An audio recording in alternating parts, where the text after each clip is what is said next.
Nizamabad municipal corporation ని బకాయిల గండం వెంటాడుతుంది. అది కూడా బడా బాబులు, రాజకీయ నాయకులు, స్టార్ హోటల్ యాజమానుల నుంచే ఈ గండం ఎక్కువగా ఉంది. 60 కోట్లలో వసూలైన మొత్తం కేవలం 28 కోట్లే. ఒక్క గంటలో 30 లక్షలు వసూలు చేసిన అధికారులు అదేంటో బడాబాబుల నుంచి మాత్రం పైసా వసూలు చేయలేకపోతున్నారన్న ఆరోపణలు వినిపిస్తున్నాయి.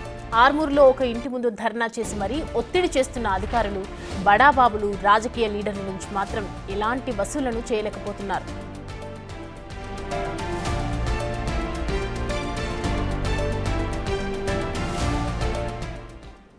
ఈ అంశానికి సంబంధించి పూర్తి డీటెయిల్స్ మా ప్రతినిధి రాజేష్ అందిస్తారు. రాజేష్,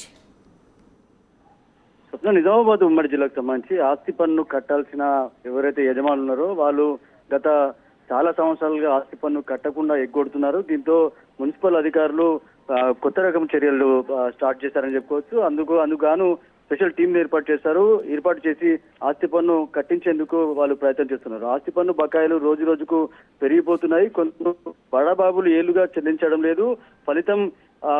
ఫలితంగా బకాయిలు కోట్ల రూపాయలకు పెరిగిపోయింది. ఆర్థిక సంవత్సరం ముగింపు నేపథ్యంలో అధికారులు స్పెషల్ డ్రైవ్లు చేపట్టారు. మొండి బకాయిలు ఏవైతే ఉన్నాయో వసూలకు సంబంధించి ఆ యజమానులకు నోటీసులు అయితే జారీ చేశారు. ఇప్పటి వరకు నిజామాబాద్ కార్పొరేషన్ సంబంధించి పరిధిలో కమర్షియల్, నాన్ కమర్షియల్ అన్ని కలిపి సుమారు 90 కోట్ల ఆస్తి పన్ను బకాయిలు ఉన్నాయి. ఇందులో డిస్మెంటల్ బిల్డింగ్ సంబంధించి అలాగే ప్రాపర్టీకి సంబంధించిన సుమారు 30 కోట్ల రూపాయలు ఉంటాయి.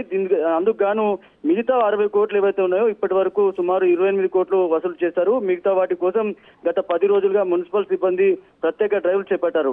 అలాగే కార్పొరేషన్ సంబంధించిన కమిషనర్ దిలీప్ కుమార్ తో పాటు డిప్యూటీ కమిషనర్ రాజేంద్ర కుమార్ కూడా రంగంలోకి దిగారు అని చెప్పుకోవచ్చు. ఇప్పటికే వాటికి సంబంధించిన ప్రత్యేక దృష్టి సారించారు. ఇందుకు గాను స్పెషల్ టీం ను కూడా ఏర్పాటు చేశారు. ఇప్పటివరకు 6 దుకాణాలను సీజ్ చేశారు. అలాగే ఏదైతే బకాయిలు కట్టని వారు ఎవరైతే ఉన్నారో వారికి సంబంధించి పూర్తిగా అనేక మంది ఇప్పటివరకు బకాయిలు కట్టకుండా ఎగ్గొడుతున్నారని చెప్పుకోవచ్చు. అలాగే కమర్షియల్ సంబంధించి భవనాలు, అలాగే ఏవైతే పెద్ద బడా వ్యాపారులు ఎవరైతే ఉన్నాయో వాళ్ళందరినీ కూడా కొద్దిగా కాపాడే ప్రయత్నం చేస్తున్నారని చెప్పి వాళ్ళ నుంచి డబ్బులు అయితే వసూలు చేస్తలేరు. మిగతా వారి చిన్న వ్యాపారులు ఎవరుతున్నారు వాళ్ళ నుంచి డబ్బులు వసూలు చేస్తున్నారు. వాటి డాటా కూడా ఇవ్వడానికి కూడా అధికారులు వెనుకంజ వేస్తున్నారు. మొత్తంగా నిజామాబాద్ కార్పొరేషన్ సంబంధించి 60 కోట్ల రూపాయలు బకాయిలు చెల్లించేందుకు ఒక కసరత్తు చేస్తున్నప్పటికీ బడా వ్యాపారులు మాత్రం తప్పించుకుంటున్నారని చెప్పుకోవచ్చు. Right Rajesh, thanks for the updates.